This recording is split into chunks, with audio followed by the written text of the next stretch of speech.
How's it going, guys? Welcome back to the channel. If you're new here, I am the Golf Doc. I post tips, drills, and course vlogs from all over the country. I tend to travel and play some pretty cool courses. Check out a few of my videos if you haven't already, and be sure to hit that subscribe. Today, in this video, we are going to talk about putting 101. I'm going to go over everything you need to know to get yourself on track and making more putts.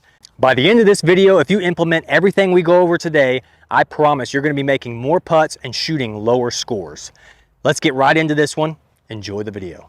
So the first thing we're going to talk about today is going to be your grip. Not the actual grip, but how you grip your putter. There are many different ways to grip your putter. There is the traditional right hand low, just like you do on your golf clubs. You can choose to do overlap, interlock, or 10 finger. This is the traditional grip.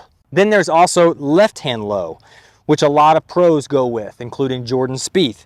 He goes left hand low. There's a lot of different variations with that as well. One of the most popular grips currently on tour that I've seen is going to be the claw grip. Again, there are a lot of different variations to this grip. There's a 1 finger, 2 finger, you could do a whole hand, but basically what that is going to be your right hand is going to turn into that claw, and it's going to go around the bottom of the grip here, and that just helps with if you're hinging your wrist too much. You can't really hinge your wrist too much here. It keeps it locked in. Another one you've seen on tour is going to be like the arm lock, which this is not an arm lock, but they kind of have it going up their front arm against that, and then they come through and they putt like this, and it just kind of locks to that arm, gives it more of an anchor. A lot of the pros are switching to that arm lock as well. They did away with the belly putters. Some of the guys, like Adam Scott, still have the one where they put into their chest. Find a grip that you have the utmost confidence in. Find a grip that gives you confidence. Find one that gives you that fuzzy feeling. Putting is very mental. If you stand over a putt and you're confident, the chances of you making that putt go up quite a bit. So find something you're confident in. For me, I used to be left hand low. I lost confidence in that. I switched to the claw for just a few rounds, and I was leaving a lot of putts short. So now I am just back to my traditional right hand low. I do have an overlap where my pinky overlaps on my left pointer finger. So next we're going to talk about your putter grip pressure. You don't want to be gripping this putter too tightly. You don't want white knuckles. You don't want anything like that. Tiger Woods actually came out and said in an older interview that when he was younger, he would grip the putter too tightly and it caused him to miss a lot of putts. When he got with Butch Harmon actually gave him a putter, and inside the putter grip had a sensor where if Tiger was gripping it too tightly, the putter would actually beep at him. Tiger came out and said that he actually could not putt with that putter for the longest time. It took him like 2 to 3 weeks to where he was gripping it lightly enough to where it would not beep at him when he hit a putt. So this is Tiger Woods, arguably the greatest golfer to ever live. That's a different subject for a different day, but one of the best golfers to ever live. He says his putter grip pressure is about a 6 out of a 10. That's one thing that you need to pay attention to when you're gripping your putter. Find you a grip that gives you confidence, but don't grip it too tightly. You want to be about a 6 out of a 10. Sometimes the lighter you grip it, the more feel you get, and that way you can make more putts that way. Sometimes when I'm not making putts, I realize I'm gripping too tightly. I loosen that grip just a little bit and the putts start falling. It just loosens you up. When you're gripping that putter really tightly, you're really tight and rigid everywhere else. When you loosen up, it loosens everything up. You loosen that grip and you're starting to hit putts and you're starting to make putts. So the next thing we're going to talk about is going to be your stance. So with your stance, you want to have those feet about a little bit inside shoulder width apart. You don't want to be quite shoulder width apart. Again, this varies from player to player. You've seen some players throughout their career, like Padraig Harrington.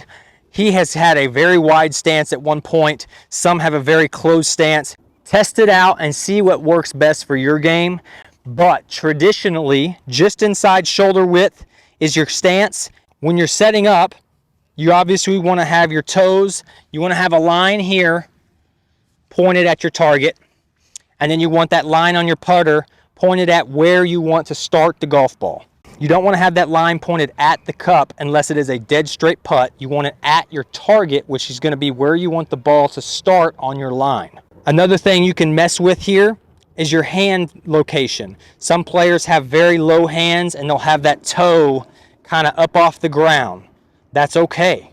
Some of them have very high hands and they'll have that heel off the ground. That's okay too. Test it out, move your hands up and down. Sometimes when you move your hands lower, it'll cause you to have a better stroke. Same thing if you move your hands up, it's going to cause you to have a little bit better stroke as well. So now that we've got our feet just inside shoulder width, ball position within your stance, Tiger Woods, who I'm going to use it as an example again, says that he likes the golf ball just under his left eye. So he would get that ball, put it just over his left eye, and then drop it. And where that ball hits, that's where he wants the golf ball in his stance. Golf is a very different game for a lot of different players. That's what Tiger says, that's what works for me. That may not work for you. Move the ball around, find what gives you the best stroke and gives you the most confidence. Confidence is key when it comes to putting. So this is my ball position here, again, just below my left eye. So now that we've got our grip, our stance, and our ball position down, next thing that comes is obviously the putter stroke. The putter stroke for most players is not straight back and straight through. It's more of a slight arc because you're rotating around your core. Find you a good comfortable position in your stance, find you a good hand position, and now my stroke comes back and it's just a slight arc on the inside, and then as I hit the golf ball, as I come through, it arcs again.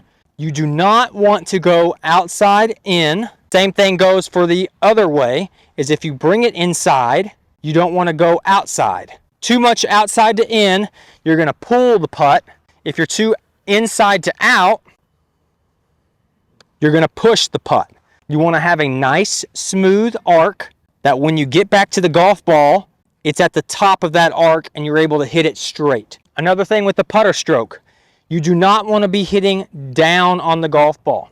Hitting down on the golf ball is going to cause it to have backspin, and backspin is when you hear it going and kind of skipping across the green as you hit it. That means you've hit down on the golf ball and there's backspin. So you want to be hitting slightly up on the golf ball to get it rolling more quickly. That's why you want it to be a little bit forward in your stance. That helps you hit a little bit up on the golf ball, which will cause it to start rolling more quickly and not skip like you do when you hit down on that golf ball. One more thing when it comes to the putter stroke. The stroke comes from rocking of the shoulders. You're not real wristy. You're not bringing your arms back. It comes from just rocking your shoulders. You keep your head very still and your lower body very still. Tiger Woods, again, he's my example because he's one of, if not the greatest golfer of all time. When he hits a putt, he will hit the putt and his head will not move until the putt is gone. It's 2 to 3 feet gone and then he moves his head. Keep your lower body very still. Once you get into that set position, lower body is frozen. Now it just comes to rocking of the shoulders. Keep that head still. You don't want to look because that's going to cause you to pull the golf ball. Just keep your head down until the golf ball is gone and then you can look. One quick bonus tip for you guys.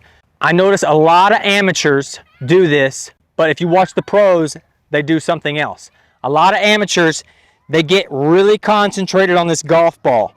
We'll say that the hole is over by where the camera is. They're really concentrated on this golf ball. They're really trying to get my line lined up, and you forget about the hole and you forget about the speed. That's not what you want to do. That hole needs to be your main concentration. If you line up the golf ball with a line on your golf ball, line it up and then forget about the line. Concentrate on speed. Speed is probably the most important key to putting. So when you're shooting a basketball, you don't look at the basketball, you look at the rim. That's your target. For some of you college guys, if you're playing beer pong, you're not looking at the ping pong ball. You're looking at the cup. You're trying to make that ping pong ball into the cup. You're gauging the distance and you're using your depth perception to figure out how far you need to throw this ball to get it into the cup. Same thing for cornhole. You're throwing, you're not looking at this as you're throwing. You're looking at the board and the hole at the other end. You're using your depth perception and you're using your feel to figure out how far you need to throw this beanbag. Same thing when it comes to putting. Don't get locked in on this golf ball. If anything, lock in on that hole. Line it up. Make sure your line on your golf ball, or pick you a target. Once you get up there, get set, and then now your concentration needs to be completely on this hole. Look at it. Draw a line back to where your ball is. Get that feel and that depth perception of how far you need to hit this ball to get into the hole, and then just free up your stroke and hit the putt. Give it a shot. I promise you're going to hold more putts if you do this. Okay guys, I threw a lot of information at you, so we're going to call it quits for today. This is the end of part 1. Stay tuned. We're going to have part 2 coming next week. In part 2, we're going to be talking about reading the green, having a pre-shot routine for the putting green, as well as lag putting. 3 very important topics. Be sure to tune in next week. Drop a like on this video, please. It helps me a ton. And if you're not already, be sure to hit that subscribe. You don't want to miss part 2 of Putting 101. We'll catch you next time.